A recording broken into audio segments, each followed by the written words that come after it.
Hi, my name is Dr. Shannon. I'm here at the Zochin Retreat Center. We're just finishing up with a 2-month retreat. And today I'm going to talk about how, well actually I want to show you how my professional background and Buddhist practice come together. And what I'm going to do here is talk about how your thinking has positive shapes, sounds, and colors, and your thinking has negative shapes, sounds, and colors. And how I'm going to do this, well, first I've actually got to define a couple of terms, because a lot of us here in the United States think that thinking is that internal monologue inside of our heads, but sometimes it actually becomes a dialogue, and then we get kind of like, whoa, what's going on? Anyway, so the thinking is not just that internal monologue. It's actually a compilation of countless things that come together that we call thinking. For example, thinking, yes, it is that mental consciousness that we think is that internal monologue, but it's also coupled with all of our sense consciousnesses, like our eye sense consciousness, our nose sense consciousness, our hearing, our ear sense consciousness, taste sense consciousness, body sense consciousness. For example, everything that we feel that has texture, that's all of our thinking. Everything that we see outside of ourselves, that's all thinking. That's all our thinking, because it's what we perceive. Because what we perceive is the creation of our minds. So, my question that I'm going to set forth to really try hard to answer today is, does thinking have positive shapes, sounds, and colors, and does thinking have negative shapes, sounds, and colors? Well, to directly answer this question, the answer to this question is yes, because it's all based on our thinking. Because if our thinking changes, then our outer phenomena changes, because there's no two things there. It's just one thing with countless qualities. So, to define, there's actually 3 things that I need to define. One of those is karma. Now, karma is the power or habit of our thinking. Our habitual thinking is the habit of our thinking. So that is the definition of karma. And then the other thing I want to define is phenomena. What is phenomena? Well, phenomena is everything that you can perceive.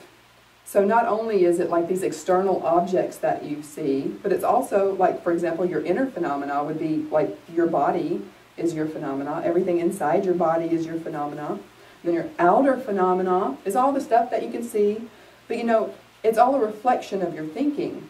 So everything that you perceive is a creation of your mind. So not only, let me think about how to say this. So you have your single present moment thinking, but that is, which is your cause. But your single present moment thinking is conditioned by your karma, which is your past moment thinking, and it's also conditioned by sentient beings thinking, enlightened beings thinking, and the blessings of the Buddha. And all that arises together to give you what you perceive. It like projects out and you perceive your phenomena. So that is phenomena. So now with all that said, we know about karma, our thinking, which is not just that internal monologue, and phenomena, which is all that we perceive as the creation of our minds. So now I want to talk about how our bodies actually create, via our thinking, our bodies like directly influence how we perceive like positive shapes, sounds, and colors, and negative shapes, sounds, and colors. An example of a negative shape, sounds, and colors, like if you were to be chased by a bear, your body doesn't actually, or you don't really care like the details of the bear. You just care about how big the bear is and how fast you can run. So what happens is you think a thought like, oh my God, there's a bear, and then your body naturally responds via the sympathetic nervous system. And your body will like juice out a bunch of adrenaline and just get you going just enough to get you safe.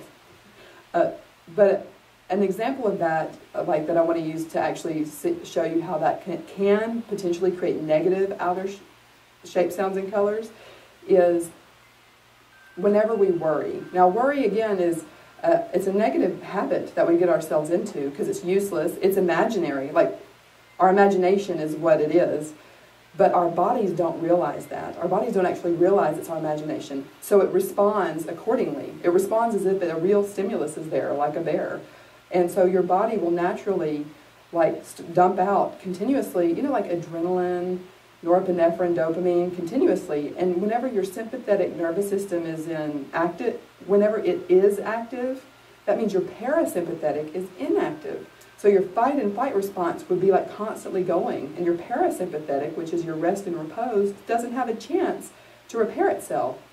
So now if you have your sympathetic nervous system constantly stimulated because of imaginary worry, then that doesn't give your body a chance to repair, like gluconeogenesis or, you know, literally physically repair. Your body gets used to all these chemicals being dumped in there. Your receptors will downregulate or upregulate depending on the receptor.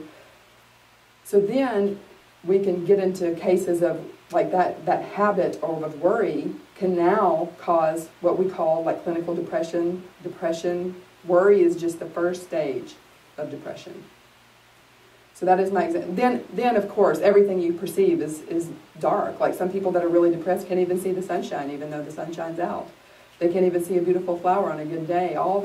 Anything that they would see as positive is now kind of, it almost creates tunnel vision, because literally the sympathetic nervous system causes tunnel vision, literally.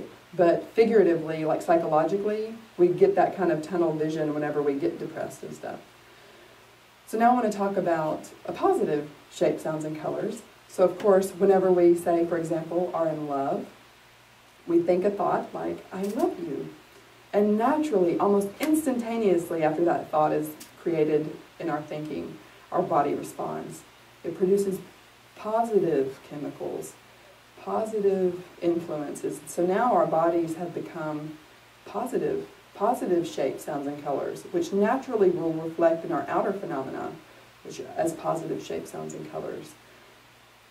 So I really just wanted to give you a taste of thinking, karma, phenomena, and how all those things work together. And mostly, I wanted you to know that your thinking is powerful and that you create your reality.